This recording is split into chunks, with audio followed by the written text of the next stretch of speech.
우리 저번 주에 우리 함께 살펴보았던 걸 잠깐만 한번 리뷰하고 한번 넘어가 보도록 하겠습니다. 아모스서 우리 이제 선지서이지 않겠습니까? 선지서는 다시 한번 말씀드리지만 모세 오경, 구약은 그렇게 배열이 되어져 있죠. 모세 오경, 이거는 어떻게 살 거냐, 하나님의 백성이 살아가는 삶의 법칙, 율법이지 않겠습니까? 그러면 그 법칙을 주신 게 모세 오경. 그러면 그 법칙을 가지고 실제로 살아간 이야기가 뭐죠? 역사서. 그죠? 근데 그 역사서에서 이 원리 원칙을 가지고 살아가나요? 실패하나요? 실패하지 않습니까? 그래서 그 하나님의 언약이 깨어져 버린 세상 속에서 어떻게 살 거냐라는 삶의 지혜와 노래가 담긴 게 시가서. 그러면 하나님의 원칙이 깨진 세상이니 우리 어떻게 회복해야 되고 무엇을 회복해야 하는가에 대해서 말씀한 게 뭐죠? 선지서. 그래서 구약의 배열은 이러한 흐름을 가지고 배열이 되어 있다라고 말씀드렸고요. 그리고 선지서의 선지자들이 우리 이렇게 회복해야 돼, 이런 세상이 되어야 돼 라고 꿈을 꾸었던 그 세상과 그 모습을 실제로 보여주신 분이 누구라고요? 예수 그리스도. 그래서 신약과 선지서가 끝나면 신약이 시작되지 않습니까? 예수 그리스도가 시작되죠. 그래서 이러한 연결점을 가지고 있다라는 것이고, 그래서 이제 선지서는 우리가 어떻게 맨날 회개해요 하는데 뭘 어떻게 회개해야 되는지가 분명히 드러나는 것이 선지서라고 했습니다. 근데 이제 선지자를 우리 기본적으로 이해할 때 막 미래를 맞추는 사람 이렇게만 생각하는데 절대 그렇지 않다라는 거죠.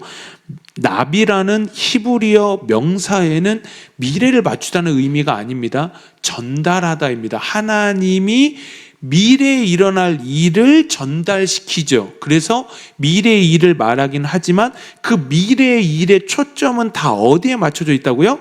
저 미래가 아니라 어디예요? 현실이라고요. 미래에 이런 일이 일어날 거다, 그러니 니네 어떻게 살 거냐가 선지서의 핵심이고, 선지자는 하나님의 그 미래에 일어날 일들을 전달하는 사람이라는 거죠. 그래서 이 선지자는 그런 의미였구나. 그래서 제가 이제 아모스서를 가장 먼저 선택한 이유는 이 아모스 선지자부터 문서 선지자의 시대가 시작되기 때문입니다.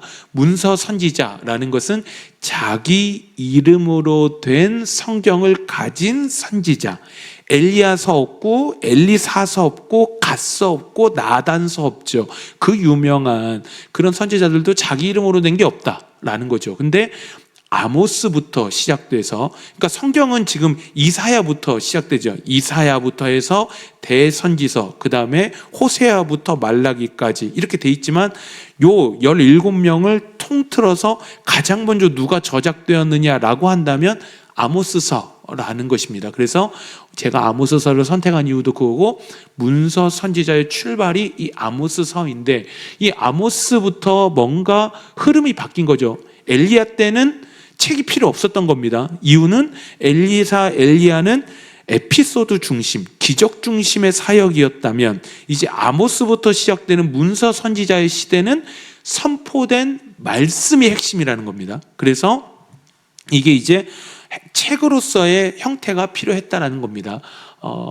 그래서 뭐 요 정도 저희가 저번 주에 했고요. 이제 넘어가 보시면 한 장 넘겨주시면 감사합니다. 이 아모스의 시대, 우리 이제 아모스서를 보는데 아모스의 시대는 1장 1절에 나오는 것처럼 여로보암 2세 때이고, 이때가 북왕국의 전성기라고 말씀드렸습니다.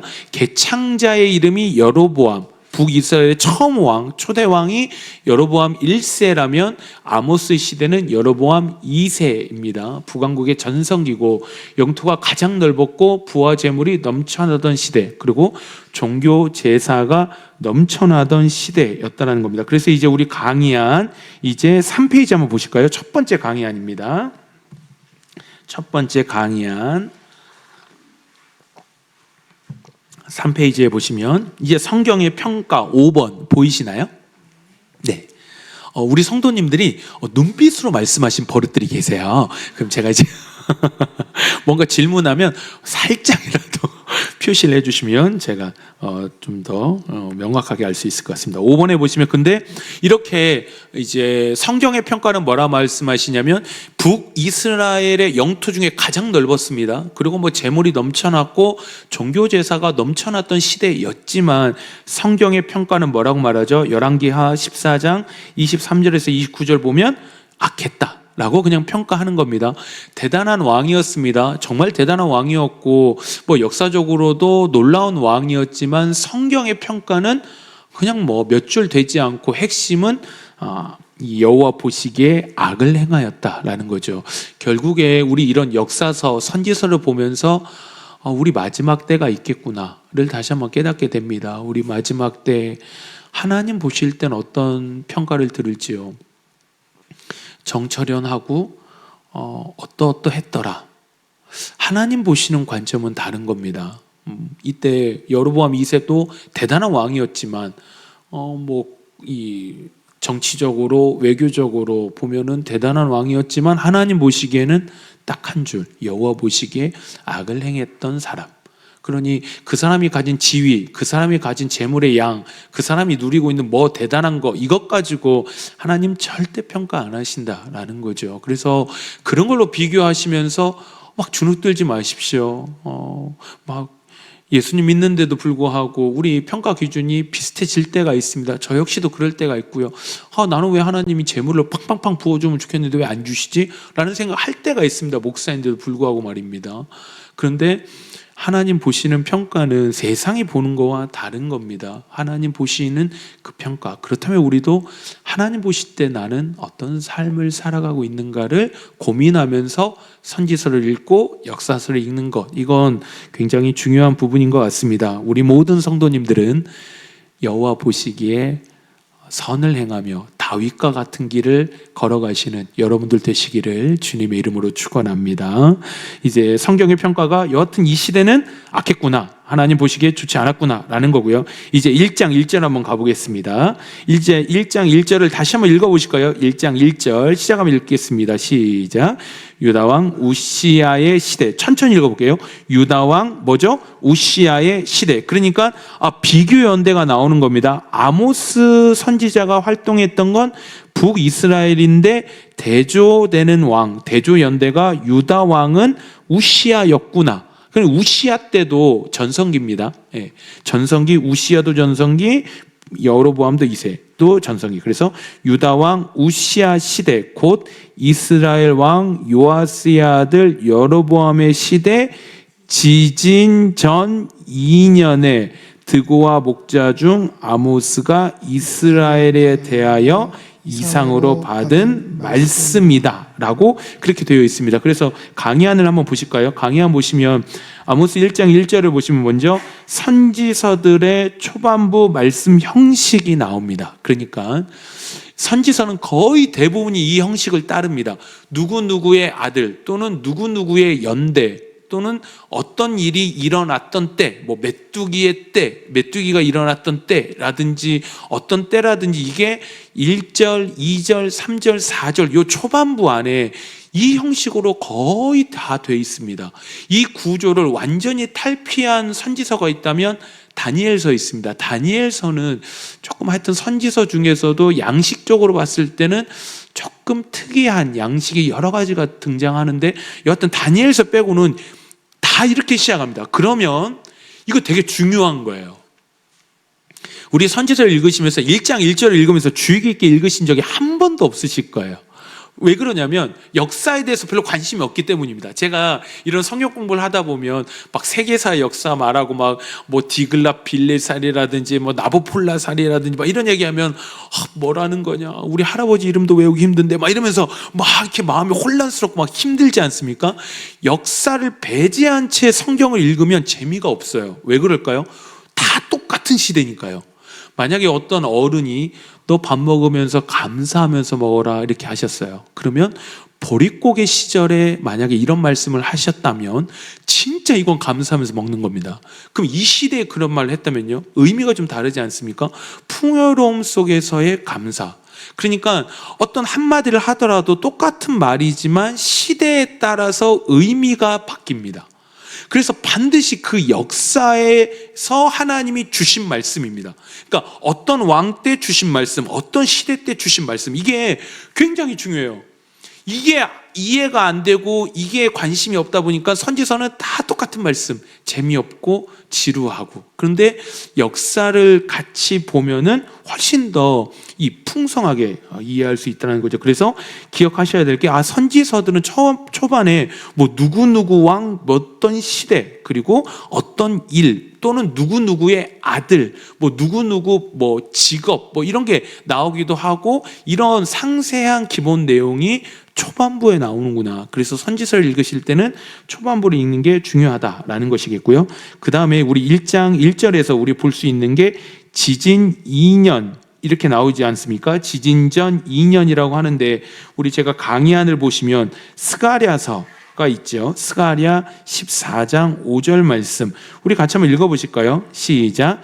그 산 골짜기는 아셀까지 이를지라 너희가 그 산 골짜기로 도망하되 유다 왕 우시야 때의 지진을 피하여 도망하던 것 같이 하리라.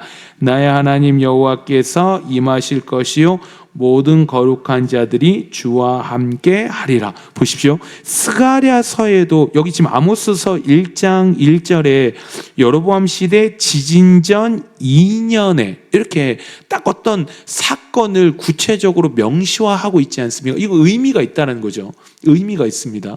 그러니까 1장 1절부터 이렇게 읽으실 때 초반부를 아주 좀 집중하면 좋다라는 것이고, 지진인데 이게 어디에 또 등장하냐면 스가랴서, 오늘 읽었던 본문에 나오는데 어디에 등장하죠? 지금 보면은 여로보암이라고 안 나오고 뭐라고 나오죠? 14장 5절에서는 우시야 왕 때의 지진을 피하여, 이렇게 돼 있지 않습니까? 지금 1장 1절로 보시면 지금 여로보암 2세 때의 동시대가 어디예요? 유다 왕 우시야 때. 그죠? 그러니까 이거 똑같은 지진을 지금 가리키고 있다라는 거죠. 그러니까 스가랴는 지금 이 아모스 시대로부터 약 200년 후나 지난 사람입니다. 그러니까 200년이 지난 후에도 와, 이때 있잖아, 우시야 왕 때, 여로보암 2세 때 이런 지진이 있지 않았어? 라고 말하면 온 이스라엘이 다 알 정도로 엄청난 큰 지진이었다라는 거죠. 뭐 이스라엘 땅이 우리나라의 이 국토의 한 3분의 1밖에 안 됩니다. 2분의 1도 안 됩니다. 한 3분의 1 정도밖에 안 되는 아주 작은 면적이기 때문에 지진이 일어나면 북쪽이든 남쪽이든 다 알았을 겁니다. 그래서 스가랴서에서도 이 말하는 게 우시야 때의 지진을 피하여. 근데 보십시오. 이 지진이라는 그 이미지를 왜 가지고 왔느냐라고 한다면, 스가랴서 14장 5절 보시면 지진을 피하여 도망하는 것 같이 하리라. 나의 하나님 여호와께서 임하실 것이요 모든 거룩한 자들이 주와 함께 하리라. 보십시오. 이 지진의 의미, 이미지를 왜 가져온 걸까요? 결국에 스가랴서 14장 5절에서 말하는 것은 여호와께서 임하실 때 어떤 현상이 일어나느냐? 마치 니네 우시야 때 지진이 있었지, 그때와 같을 거다. 지진이 일어나면 흔들리고 무너지고 다 뒤집어지지 않습니까? 그런 거와 같이 여호와께서 임하실 때는 그 지진과 같은 일이 일어날 거다라는 식으로 자연을, 하나님의 행하심의 특징을 구체화시키기 위해서 특정한 자연재해 사건을 가져와서 설명하더라라는 거죠. 이해되시죠? 네. 함께하고 계신 거죠. 네.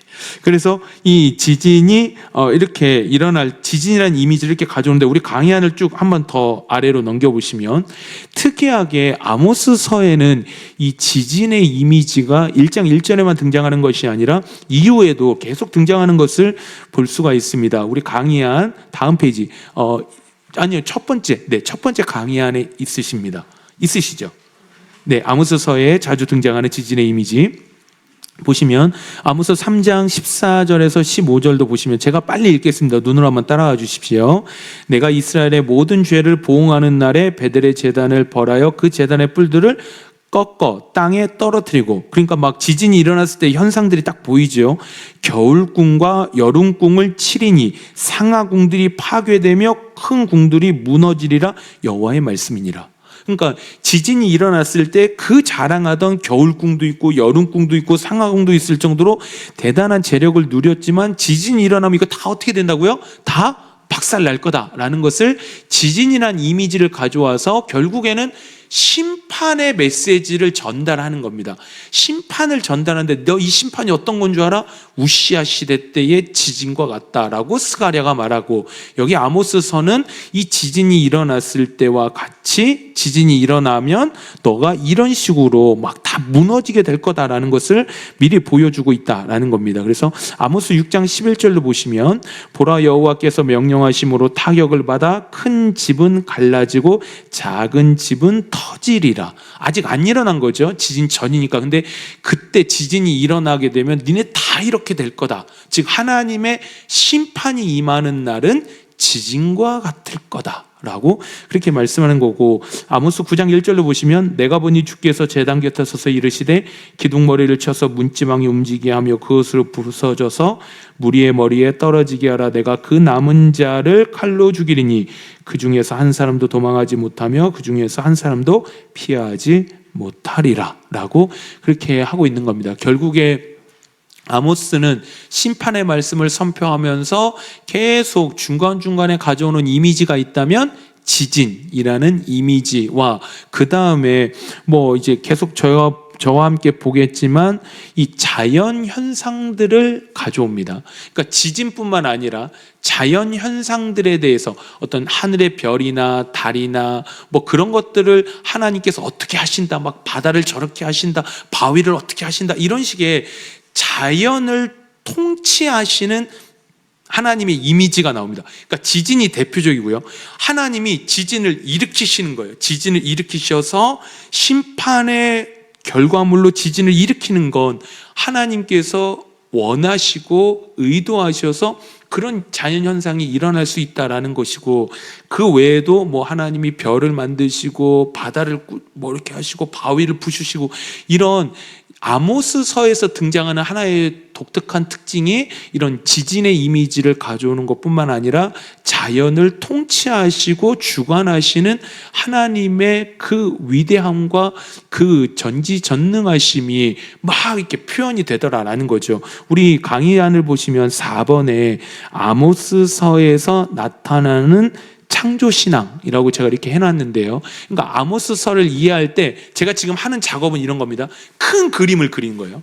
우리 이제 아모스서 선지서가 뭔지 이해했고, 배경을 이해했고, 그 다음에 아모스서 전체적으로 흐르고 있는 하나의 중요한 특징이 뭔지를 지금 살펴보고 있는 거죠. 그 중에 하나가 이 자연인데, 우리 이제 창조신앙이라고 하지 않습니까? 하나님이 온 우주 만물을 다 창조하셨습니다.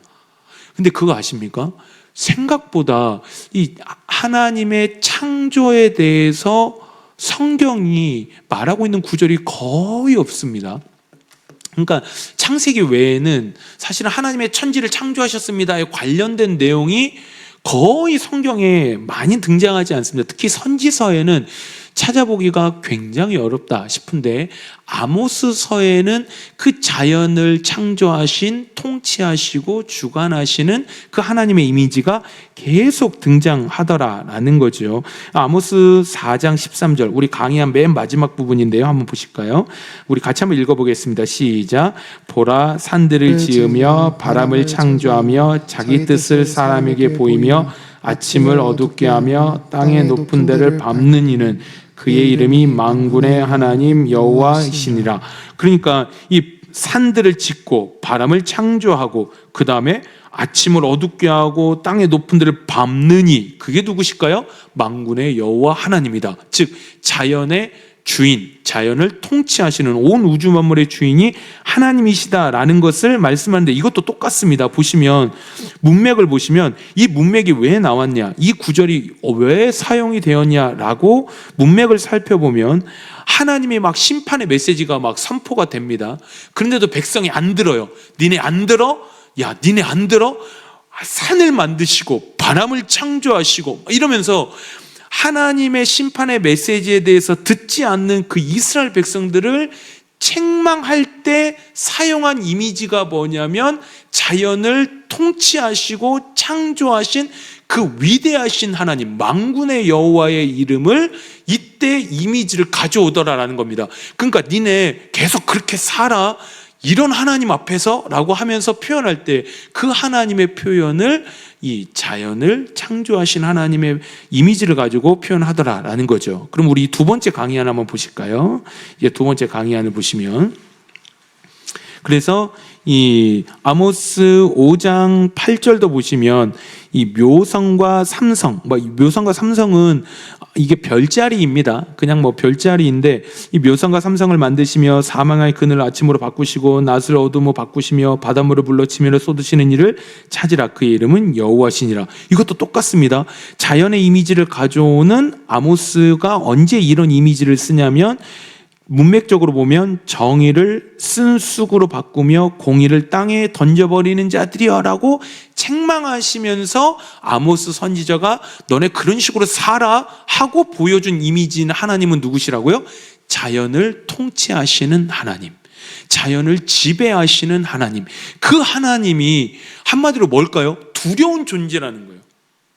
우리 하나님을 향해 표현할 때 경외라는 표현이 있습니다. 제가 참 좋아하는 표현입니다. 경외. 우리 잘 안 쓰죠. 일반적으로 안 쓰는 한자적 표현이긴 하지만 이 경외라는 히브리어 단어 안에는 두 가지의 의미가 담겨져 있습니다. 두려움이 있습니다. 그러니까 함부로 못하는 거예요. 또 하나는 존경이 있습니다.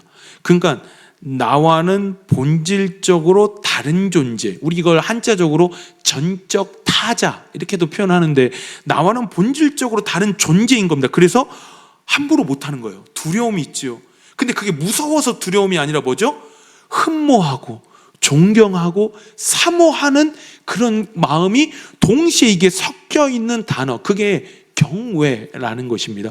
이 경외함이 가장 저는 극도로 완전히 드러나는 곳이 언제냐? 이 우주 만물을 창조하신 하나님. 설악산만 가시더라도 그렇지 않습니까? 이제 다 설악산 가실 거죠. 예배 빠지시는 건 당연히 아니실 거고요. 설악산만 가도 그 광활한 자연 앞에 인간의 존재가 얼마나 미비한지를 우리 절감하게 되지 않습니까? 광활한 대자연 앞에 인간은, 얼마 전에도 미국에 이제 허리케인이 와서 난리가 나지 않았습니까? 우리도 물난리 나면 아무리 뭘 잘해놔도 한낱 인간의 잔재주에 불과합니다. 자연의 그 웅장함과 위대함 앞에서 인간이 가진 건 정말 초라해질 수밖에 없는, 근데 그 자연조차도 감히 어찌할 수 없는 그 모든 것을 지배하시는 하나님. 그러니 너네 하나님 앞에서 너네 그렇게 살아. 그 하나님이 어떤 분인데, 우리가 경외하는 그 하나님은 저 우주 만물을 창조하시고 주관하시는 분인데 어찌 너희가 그 하나님의 말씀을 안 들을 수 있느냐라고 그렇게 책망하면서 아모스는 계속 이런 이미지를 쓴다라는 겁니다. 그리고 이제 아모스 9장 5절에서 6절 마지막 한번 보시면요, 우리 같이 한번 읽어보실까요? 시작. 주 만군의 여호와는 땅을 만져 높게 하사 그 온 땅이 강에 넘친같이 애국강같이 낮아지게 하시는 이유, 그의 궁전을 하늘에 세우시며 그의 궁창의 기초를 땅에 두시며 바닷물을 불러 지면에 쏟으시는 이는 그 이름은 여호와시니라. 아멘. 보시면 만군의 여호와이기 때문에 땅을 만져 높게도 하십니다. 이거 구약 성경에서 보시면 하나님이 임재하실 때 산이 진동하고 지진이 일어나고, 그러니까 자연이 견뎌내질 못합니다. 하나님의 임재, 그리고 하나님이 뭔가를 행하시면 자연조차도 그 하나님의 권능 앞에선 아무것도 할 수 없는 존재로 되어버린다는 것. 결국에 아모스서가 가지고 있는 특징 중에 하나가 1장 1절부터 바로 등장하지만 어떤 지진이라는 이미지, 자연이라는 이미지를 가지고 와서 하나님의 위대하심을 드러내며 심판의 메시지를 전달할 때 그 이미지를 사용하는 특징을 가지고 있구나. 이게 아주 중요한 특징 중에 하나구나라는 것을 기억하면 좋으시겠습니다. 이해되시지요? 네. 그래서 5번 보시면 지진을 통해 창조주 하나님을 고백하는 이유는 뭐겠습니까? 당연히 온 우주 만물의 통치자이신 하나님을 강조하는 거고요. 대자연조차도 하나님의 위대하심 앞에서는 못 견뎌내는 거고요. 그리고 보십시오. 세 번째, 지진이 모든 것을 무너뜨리듯이 부패한 이 시대에 하나님의 역사가 일어날 때 모든 것이 무너지게 될 것을 경고하는 것입니다. 그러니까 내가 가지고 있는 그 부찬란한 대단한 권세, 그게 지진 앞에선, 하나님의 심판 앞에선 아무것도 아니게 될 거다. 하나님의 심판이 일어나는 그때에 내가 자랑하는 것들이 나를 지켜줄 수 있겠느냐? 아무것도 나를 지켜줄 수 없을 거다라는 그 지진이 가지고 있는 파괴성을 가지고 그 시대에 자랑하고 뽐내고 드러내던 것들을 한순간에 하나님께서 무너뜨릴 것이다 라는 것. 하나님의 그 날은 결국에 여호와의 심판의 날, 우리 예수님의 다시 오심을 이 최종적 파루시아라고 표현하지 않습니까? 예수님이 다시 오시는 그날은 우리에게 분명 영광스러운 날일 겁니다. 그러나 성경은 분명히 말합니다. 두렵고 떨림으로 그날을 기다리라. 두렵고 떨림으로 기다려야 돼요. 우리가 주님을 다시 만나는 그날은 마치 지진과 같이 하나님이 자연을 파괴하시고 움직이시고 이렇게 하시는 그 엄청난 변혁이 일어나는 그런 시대와 같은 그런 우리로서는 영광스러운 날이겠지만 동시에 무시무시한 날이 될 것입니다. 그래서 그날이 있을 것을 기억하며 그때가 이런 때가 되겠구나를 기억할 때 저는 우리의 삶이 세상 것으로 자랑하고 그런 걸로 남들 앞에 뽐내고 그럴 필요가 전혀 없겠구나.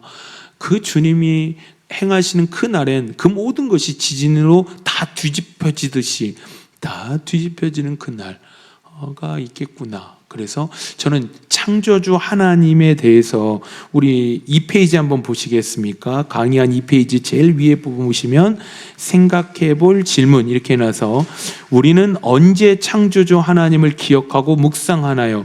하나님만이 온 우주 만물의 창조주라는 사실이 나에게 주는 의미는 무엇인가요? 우리 창조주 하나님을 묵상하는 건 우와 하나님이 자연을 만드셨어요. 아름다워요. 우와 할렐루야가 아니라 그 하나님이 만드신 대자연을 보며 그것조차도 통치하시고 주관하신 하나님임을 기억하며 우리가 그 하나님의 말씀에 더 겸손하게 하나님을 경외하며 말씀에 따라 살아가야 함을 저는 자연을 보며 그 창조주 하나님을 묵상하며 우리가 고백할 신앙 고백이겠다 싶습니다. 우리 이러한 아모스서에 나타나는 자연들의 이런 현상들을 보면서 우리 하나님이 이런 분이시구나, 이런 우리 하나님이 만군의 여호와이시구나를 기억하며 그 하나님 앞에 더욱더 겸손히 그리고 겸허하게 그리고 하나님이 원하시는 삶으로 우리 주님 다시 만날 그날에 있을 것이니요 그때도 이런 날이 될 수 있으니 우리 깨어서 살아가야겠다라고 기억하고 고백하며 살아가시는 우리 모든 성도님들의 믿음의 삶이 되시기를 주님의 이름으로 축원합니다. 그러면 오늘 마지막으로 이제 함께 살펴볼 것은 저에게 7분이 남았습니다. 제가 시계를 정확히 보고 있습니다. 아무 걱정하지 마시고 6번에 보시면 아모스서 전체 구성이 되어 있습니다. 제가 이걸 하는 이유는 이겁니다. 자, 보시면 성경을 공부할 때요 이렇게 하시면 돼요. 제가 지금 하는 것처럼 예를 들면 선지서를 공부한다. 이게 저번에도 말씀드렸지만 한 권을 이런 식으로 공부하면 호세아서도 똑같이 공부하면 됩니다. 방식은. 그러면 먼저 이 선지서가 가지고 있는 배경을 먼저 읽어보자. 그리고 이 선지서가 가지고 있는 중요한 특징들은 뭐지를 한두 개 정도 읽어보자. 그 다음에 제일 중요한 게 뭐냐면요 성경을 통으로 그리는 거예요. 그러니까 통으로 이렇게 구조를 그릴 줄 알아야 돼요. 저는 사실 에버랜드를 지금도 가면 정신을 못 차리겠습니다. 저희 아들이 맨날 놀이기구 타자는데 못 타겠어요. 이제 막 타고 나면 막 주님 뵐 것 같고 막 어지럽고 막 정신을 못 차리고. 저는 이제 놀이기구는 정말 하나도 못 타겠어요. TX 타자고 막 노래를 부르는데 그거 타면 진짜 주님 곧 만날 것 같아요. 근데 더 어려운 게 뭐냐면 구조가 파악이 안 돼요. 제가 진짜 길치입니다. 제가 제일 존경하고 고마운 사람은 내비게이션을 만드신 분. 저는 그분이 안 계셨다면 사역을 못했을 거라 생각합니다. 지금도 이 거리 저희 아내는 알아요. 저희 아내는 딱 보다 여보 새로운 길이 난 것 같아, 이 길로 가면 빠를 것 같아. 그럼 저는 안 돼, 위험해. 그리고 이제 그냥 갑니다. 저는 길치라서 제가 알고 제가 안전한 것만 가지 웬만한 건 옆으로 안 가려고 하는 그런 성향입니다. 그래서 에버랜드를 가도 이렇게 돌다 보면 다시 왔는데 또 이 자리인 거예요. 아닌데 이렇게 가다 보면, 그래서 전체가 다 헷갈리죠. 성경을 통독을 해도 남는 게 없는 이유가 뭘까요? 내가 스스로 정리를 안 하기 때문입니다. 유다왕 호시아의 시대에 사마리아서는 아무 다 했다. 9장 끝. 오바댜 이러면 분명히 읽으셨어요. 아모스서를 9장까지 읽으셨지만, 그러면 누가 물어봐요. 자기야, 아모스서는 어떤 성경이야? 아니 왜 그걸 나한테 물어봐? 목사님들은 뭐 하시라고? 이렇게. 그러니까 내가 정리가 하나도 안 되는 이유는 이 전체 틀이 안 들어가 있기 때문이에요. 모든 성경이 있잖아요. 성경은 언제 믿어지기 시작하냐면 너 믿어라가 아닙니다. 이거 진짜로 읽고 공부할 때입니다. 다시요, 공부할 때예요. 왜냐하면 성경을 공부하시다 보면요, 이 시대에 어떻게 이런 문학적 구조를 가지고 쓸 수 있지? 아니 어떻게 이렇게 다양한 문학적 구조를 가지고 다양한 시대에 다양한 사람들이 적었는데 어떻게 통일성이 있지? 이런 거. 우와, 야, 이 성경과 이 성경의 시대 연도 차이만 해도 몇천 년인데 주제가 똑같아. 놀랍지 않으십니까? 성경은 믿으세요, 하나님 말씀이에요, 이것도 맞습니다. 근데 그건 어쩔 땐 안 믿어지지 않습니까? 진짜일까 싶은데 한 개만 보는 게 아니라 전체 성경을 연구하다 보면 이건 사람이 만들 수가 없겠구나, 이건 진짜 그럴 수밖에 없겠다가 깨달아질 때 진짜 성경이 진리로 옵니다. 그래서 성경을 믿는 방법은 성경을 공부하는 겁니다. 그 공부하는 방법 중에 제일 좋은 건 통으로 구조를 짜는 거예요. 예를 들면 아모스 1장부터 9장까지면, 오늘은 이제 뭐 다 들어갈 수는 없겠지만 아모스 1장부터 9장까지면 아모스 1장에 뭐가 돼 있더라? 아, 요거 돼 있어. 그 다음에 얘네는 주제로 보십시오. 모든 성경은 단락이 있습니다.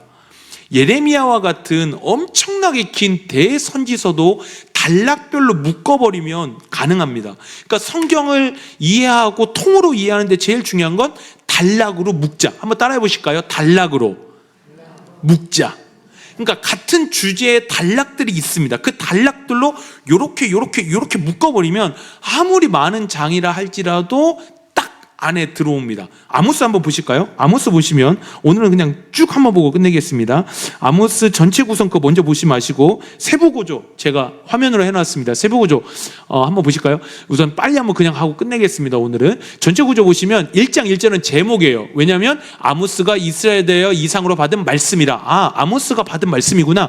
아모스서. 그래서 이게 이제 아모스서 제목이구나. 딱 그냥 1장 1절 박아놓고요. 그 다음에 보시면 1장 2절에 보시면 그가 이르되 여호와께서 시온으로부터 부르짖으시며 예루살렘으로부터 소리를 내시리니 목자의 초장이 마르고 갈멜산 꼭대기가 마르리로다, 이렇게 돼 있지 않습니까? 근데 마지막 구절이 9장 15절인데 여호와께서 소리를 내시니, 그 다음에 여호와의 말씀이니라. 아, 이거 우리 이제 구약 성경에 제일 많이 그냥 비일비재하게 등장하는 히브리어 구조, 수미 쌍관입니다. 처음과 끝을 똑같이 해서 요거 한 묶음이야, 이런 의미인 거죠. 그래서 여호와께서 말씀하셨구나, 여호와께서 말씀하셨구나로 1장 2절과 9장 15절은 요런 역할을 하는구나. 1장 1절 여호와 아모스가 받은 말씀이구나, 제목. 그 다음에 1장 2절과 9장 15절은 요게 한 단락이다라는 것을 표현해주는 수미 쌍관 구조로 여호와의 말씀이 이제 담겨 있는 거구나로 우리 이해할 수 있는 겁니다. 그 다음 넘겨주실까요? 다음에 조금 한번 더 살펴볼게요. 그 다음 보십시오. 1장 3절부터 2장 16절까지의 내용들을 쭉 보시면 1장 3절 보세요. 다메섹의 서너 가지 죄로 말미암아. 1장 6절 끝에 보시면 가사의 서너 가지 죄로 말미암아. 1장 9절 두로의 서너 가지 죄로 말미암아. 1장 11절 이렇게 해서 이 다메섹, 가사, 두로, 에돔, 암몬, 모압, 유다, 이스라엘까지 그 각 나라의 죄가 무엇인지를 쭉 얘기하고 있죠. 눈에 보이시죠? 제가 엄청 친절하지 않습니까? 저게 색깔만 다르게 해가지고 그래서 결국에 1장 3절부터 2장 16절까지를 한 단락으로 묶은다면 뭐라고 할 수 있을까요? 열방과 이스라엘을 향한 심판의 말씀들이 여기에 쭉 담겨 있구나. 아, 열방 심판 말씀들이 들어있구나라고 우리가 이제 단락으로 묶을 수 있는 겁니다. 그리고 하나 넘겨봐 주실까요? 2장 16절까지 끝나면 3장 1절부터 6장 14절까지는 뭘까요? 이제 이스라엘의 죄악에 대한 고발과 심판 선포예요. 그러니까 보세요. 앞에 이스라엘이 잠깐 나와요. 근데 열방이 더 많았죠. 다메섹, 에돔 막 많았잖아요. 이방 나라들 쭉 한번 열거해주고 난 다음에 그 다음에 너 일로 와. 본격적으로 너 좀 시작하자고 이스라엘 시작하는 거예요. 이 구조가. 그러니까 이방 나라, 열방 나라들을 쭉 한 다음에 본격적으로 이스라엘의 심판 말씀. 그래서 너 이 말씀 들어라 하고 이스라엘의 죄악에 대한 고발과 심판 선포가 이 3장 1절부터 6장 14절까지 쭉 진행이 되더라라는 겁니다. 그러니까 다시 한번 여기 보실까요? 1장 1절은 뭐예요? 아모스 제목, 그죠? 아모스가 받은 말씀입니다. 아모스 제목. 그 다음에 1장 2절과 9장 15절은 뭐라고요? 수미 쌍관으로 그냥 이게 여호와의 말씀이구나로 한 단락 해놓은 거. 그 다음에 이제 시작되는 말씀 뭐예요? 열방 심판 말씀이 쫙 등장한 다음에 열방하고 났으면 이거 짧아요. 열방들에 대해서 쭉쭉쭉쭉 끝나고 난 다음에 이제 본격적으로 너 일로 와. 너 이제 해야 돼. 그리고 이스라엘 본격적으로 3장. 이런 식으로 흐름이 쭉 가더라라는 겁니다. 그 다음에 마지막으로 요거 하나 하고 마치겠습니다. 5장 이거는 다음 시간에 제가 설명하겠습니다. 하나 넘겨주시면 그 다음에 7장 1절부터 9장 10절까지는 이 아모스가 본 내게 보이신 것 이와 같이 보이셨다 내가 보니, 이런 식으로 5가지 본 환상의 내용이 쭉 담겨 있는 것으로 아모스서가 끝난다라는 겁니다. 그럼 아모스서가 9장인데 이걸 이렇게 이제 단락별로 이렇게 묶어버리면 어느 정도의 구조가 나오시지 않습니까? 그래서 이 구조를 가지고 여기에 이제 내용들을 세세적으로 집어넣으면 나름대로 이제 나만의 아모스서가 이해되어지고 세워진다라는 겁니다. 그래서 구체적인 거는 다음 주에 다시 함께 살펴보도록 하겠습니다. 하나님의 말씀을 좀 계속 깊이 연구하셔서 그 진리로 즐거움을 많이 누리시고, 그리고 자연을 볼 때마다 창조주 하나님을 노래하고 묵상하는 우리의 삶이 되었으면 좋겠습니다.